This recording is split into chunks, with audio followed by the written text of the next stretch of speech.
Hi everyone, this is Daniel from the UCLA History Geography Project. In this short screencast, I will model how to use the IREAD strategy with a primary source. IREAD is an annotation strategy developed by Chauncey Montesano, Susan de la Paz, and Mark Felton. The strategy was introduced in their book, Reading, Thinking, and Writing About History. IREAD is a tool that is intended to help students read and annotate a source, like a historian would. The IREAD strategy takes the form of a foldable that students would have on their desk in front of the text that they are reading. An essential element of IREAD is that the teacher model how to do the strategy with students so that they are clear on how to use the tool. IREAD is intended to be introduced to students in parts so as not to overwhelm them. At the beginning of the year, teachers should introduce I and R. The I in IREAD stands for identifying the author's argument in response to the inquiry question. For example, you would ask questions such as, which side is the author on? Or, how would the author respond to the inquiry question? The R in IREAD stands for read each paragraph and ask about the author's main idea. This helps to understand what the author is literally saying. I and R are intended to build comprehension. These two parts of IREAD ask students to determine what the document is really about. Before I model I and R, I need to explain that although IREAD appears to be a step-by-step process with a specific order of actions that need to be taken, the strategy is actually more of a guide on how students should approach and annotate a piece of text. For the purposes of this video, I will start with I and R, but you'll notice that I will do them in tandem. You should model IREAD to your students the first few times you use it. Let your students watch you, then ask them to practice so that you can watch them and check for understanding. So I will be looking at a primary source from one of our historical investigations that looks at the annexation of the Philippines Islands. The inquiry question is, was the annexation of the Philippines Islands justified? To start, I will draw a box at the top of the document. In that box, I will write the author's response to the inquiry question, was the annexation of the Philippines Islands justified? I can also put this box at the bottom of the document. It really doesn't matter, it's up to the preference of the student or the teacher.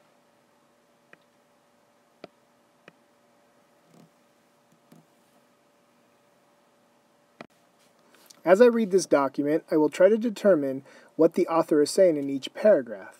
After I read each paragraph, I will stop and I'll determine the main idea by doing something called text shrinking. Text shrinking is a 3 to 4 word summary of the paragraph in the margin next to the paragraph I just read.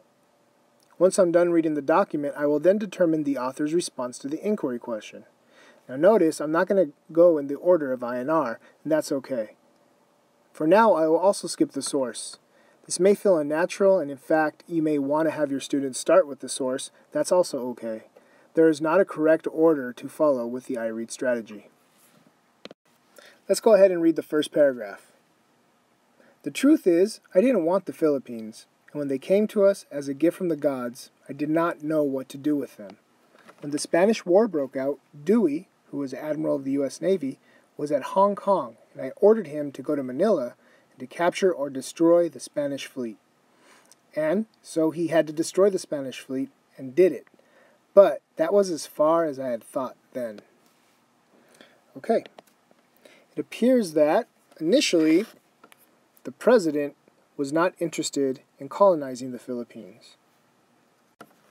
So I'm going to go ahead and write that in the margin of the paragraph I just read. Right? He didn't have any interest in the Philippines initially. I'm going to make it as simple as possible so that I remember what I read when I go through and analyze the second time around. Moving on to the second paragraph, which is all of this. When I next realized that the Philippines had dropped into our laps, I confess I did not know what to do with them. And one night, late, it came to me this way. I don't know how it was, but it came.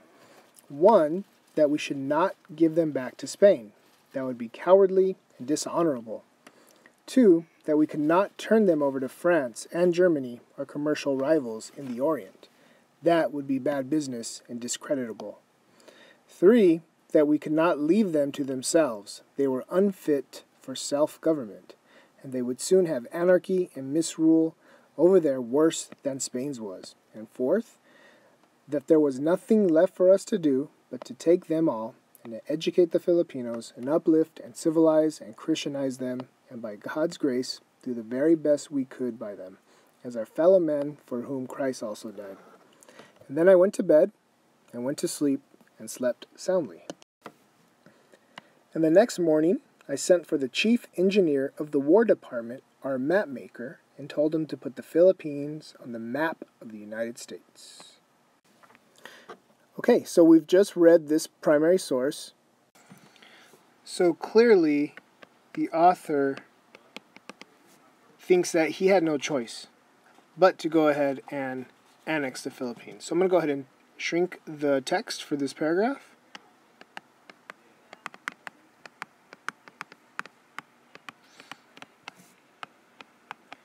And I'll do it as simple as this, but he didn't have a choice.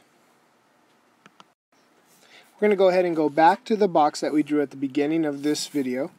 We're going to do the I portion of IREAD, which is to identify the author's response to the inquiry question or identify the claim that they're making. If we were to ask the author if he believed that the annexation of the Philippines was justified, he would say yes. So what we're going to do is we're going to record his arguments in this box. The author says yes, an emphatic yes. And in my words, I heard him saying that the United States has a duty to God. There was a lot of religious overtones. American businesses.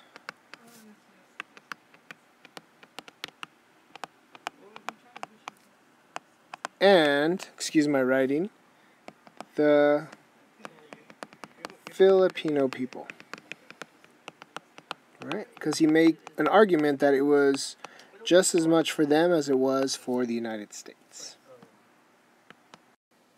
Thanks for watching this YouTube video. There are links in the description to the UCLA History Geography project IREAD, which includes strategies for annotating visuals such as photographs and political cartoons. Please visit our website and follow us on Twitter and Facebook. Have a great day.